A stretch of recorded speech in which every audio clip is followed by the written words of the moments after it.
దేవుని పరిశుద్ధ నామమునకు మహిమ కలుగునుగాక. ఆమేన్. ఈ ఉదయకాల శుభములు మీకు తెలియజేయుచున్నది రెవరెండ్ కె.ఎ. శ్యాంబాబు. ఈ దినము కొరకు దేవుని వాక్యము. ముదిమి వచ్చి వరకు నిన్ను ఎత్తుకునివాడును నేనే, తలవెంట్రుకలు నెరయు వరకు నిన్ను ఎత్తుకునివాడును నేనే. నేనే చేసి ఉన్నాను, చంక పెట్టుకునివాడును నేనే, నిన్ను ఎత్తుకునుచు రక్షించువాడును నేనే. యెషయా గ్రంథము 46వ అధ్యాయము 4వ వచనం. ప్రభునందు ప్రియులారా, దేవుని యొక్క శాశ్వతమైన ప్రేమ ఈ వాగ్దాన వచనములో వ్యక్తమవుతున్నది. కాలాలు మారినా, యుగాలు మారినా, తరాలు మారినా దేవుని ప్రేమలో ఏమాత్రము మార్పు లేదు.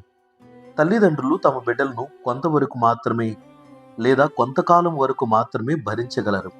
ఆ తరువాత ఎవరి బ్రతుకులు వారివే. వారికి వారే తమ బ్రతుకులను పోషించుకున్నట్టు కొరకు తగిన సిద్ధపాటును, జీవనోపాధులను వెతుక్కోవాలి. తమ పిల్లల చిన్న వయసులో తీసుకున్న బరువు బాధ్యతలు ఎల్లకాలము తల్లిదండ్రులు మోయడం కష్టతరమే కదా.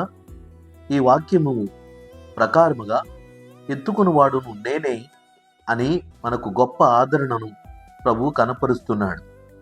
సరిగా ఆలోచించగలిగితే మన తల్లిదండ్రులు కానీ లేదా ఈ లోక సంబంధమైన ఎవరైనా కానీ ఈ బాధ్యతను తీసుకుంటూ ఈ మాట ఇచ్చినా కొంతకాలానికి వారి తనువు దినములు ముగించుకుని ఈ లోకాన్ని విడిచి వెళ్ళిపోతారు.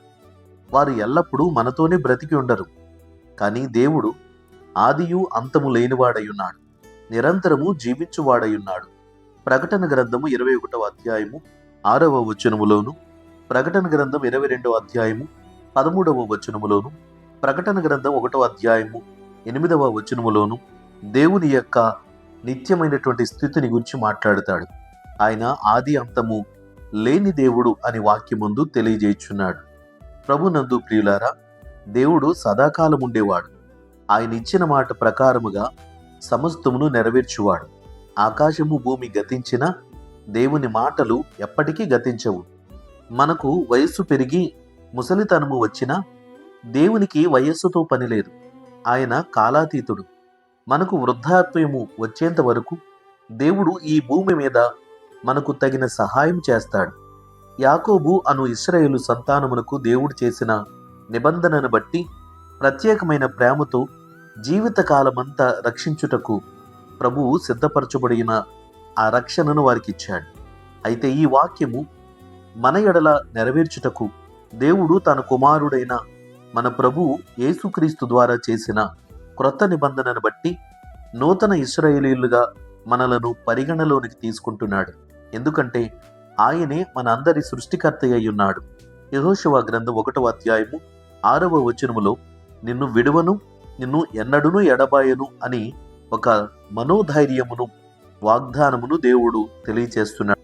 ద్వితీయోపదేశ కాండము 31వ అధ్యాయము 6 మరియు 8 వచనములలో నిన్ను విడువను, నిన్ను ఎడబాయను అని మరొకసారి ఈ వాక్యము ద్వారా తెలియజేయుచున్నాడు.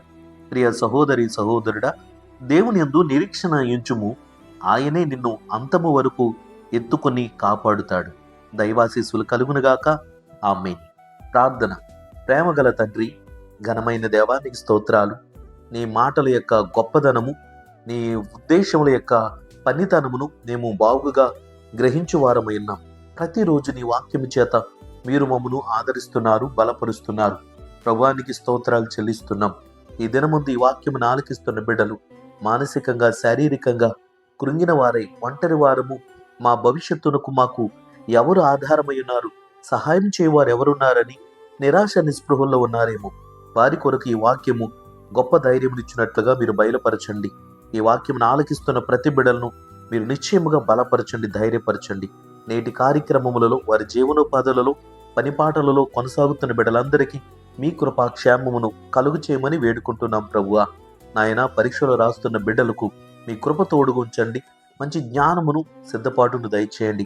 నాతోటి సేవకులను, సువార్థికులను, ఉపదేశకులను, సంఘ కాపరులను, మిషనరీలను, ఈ వాక్యమును ఆలకిస్తున్న ప్రతి ఒక్కొక్క బిడ్డను నిశ్చయముగా పేరు పేరున దీవించి వారికి సహాయము చేయమని యేసుక్రీస్తు నామమున ప్రార్థన చేయుచున్నాము తండ్రి.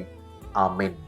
తండ్రి, కుమారుడు, పరిశుద్ధాత్మయను త్రియేక దేవుని దీవెన సదా మీకు తోడయుండునుగాక. ఆమేన్.